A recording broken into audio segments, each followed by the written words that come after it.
تفتكروا H&M هتقدر تكمل ولا ممكن تنتهي؟ براند H&M العلامة السويدية الأصل حاليا بقى بيمر بأزمة صعبة جدا. قبل ما ندخل في المشكلة خلينا أوضح لك البراند أصلا شغال إزاي. هو براند ملابس عالمي هدفه إن هو يقدم لبس شكله شيك وسعره يكون مناسب. الطريقة دي بقى بتتسمى فاست فاشن، لها تأثير كبير جدا على البيئة وعلى الجودة وحتى على العمالة نفسه. المشكلة بقى الأكبر دلوقتي هي في المنافسين الكبار ل H&M، وهم طبعا زارا العملاق اللي محدش يقدر يقف قدامه في الفاست فاشن، والبراند التاني هو شي ان، طبعا التنين اللي جاي من الصين اللي بقى يكبر ويتوحش في آخر 5 سنين. شي ان بينزل موديلات كتيرة جدا بأسعار رخيصة جدا جدا وآلاف الموديلات، وبيستخدم الاي اي في التصنيع عشان يعرف الموديلات اللي ممكن تنجح، وفعلا بيعملوا إنتاج ضخم جدا. وزارا بقى بتصنع في دول كتيرة جدا وكتير منها بيكون قريب من أوروبا، فده بيسهل عليهم الإنتاج بسرعة جدا وبتكلفة أقل. على العكس بقى H&M ما زالت معتمدة على التصنيع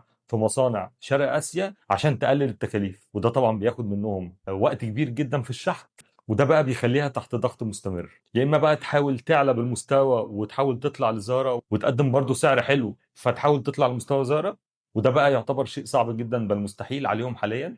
يا اما بقى تنزل بالمستوى والاسعار عشان تحاول تنافس مع شي ان، وده طبعا هيعتبر داون جريد للبراند وهيخسروا جزء كبير من العملاء بتاعتهم. عشان كده الرئيس التنفيذي الجديد لاتش اند ام دانييل ايرفير صرح مؤخرا لازم نرفع مستوى الاداء عشان المنافسه بقت شرسه جدا، والتصريح ده وصفته الفاينانشال تايمز بانه صرخه استغاثه للمسؤولين في اوروبا. انتوا بقى شايفين اتش ان ام هيقدر يكمل ويتخطى المشكله دي ولا لا؟ اكتبوا في الكومنتات.